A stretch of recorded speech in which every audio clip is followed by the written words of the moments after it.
This is the residence of Engineer Rico de la Pina in the National Guard, and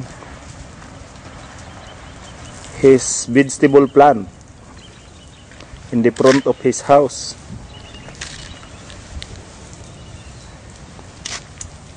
Hi.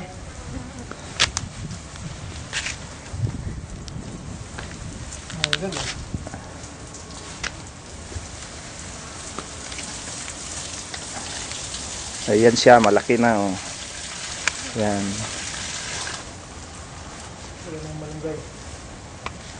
Umpisa dito. Ito yung kanyang kamuti.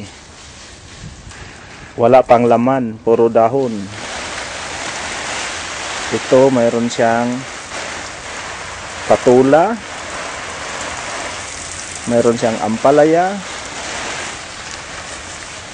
At marami pa siyang tinatanim na maliit pa, kagaya ng upo, kamatis.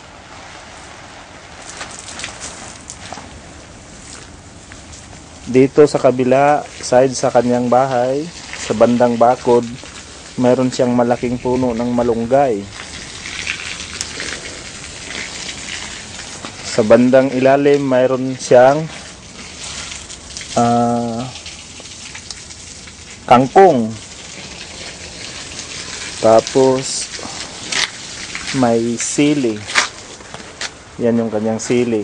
Nalanta na yung isa. Yan, dinidiligan niya. Kaso lang may kasamang abuso sa tubig. Yan yung kanyang mga kamatis na nakapaso. Hindi pa bubunga ngayon yan dahil taglamig. Yan yung mga upo niya.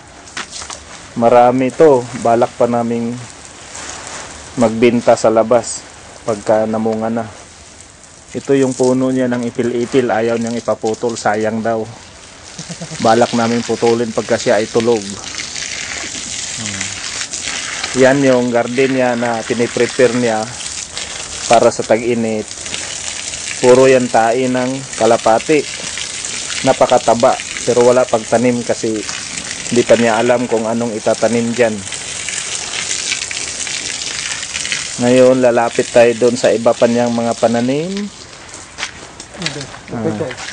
Kagaya sa kamatis nga sinasabi kong nakapaso. Ang dami nito.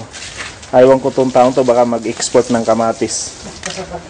Tapos ito yung kanyang pitsay. Dikit-dikit. Pero siguro ang taba nitong kanyang lupa dahil lumaki rin kahit dikit-dikit. Magandang klaseng lupa talaga. Yan yung kanyang pitsay. Kung gusto nyong manghingi, pumunta lang kayo dito. Kahit saan kayong sulok ng mundo. Dito. Kontakin nyo lang yung email ni Engineer Rico de la Pina, the Golden Boy of Makati.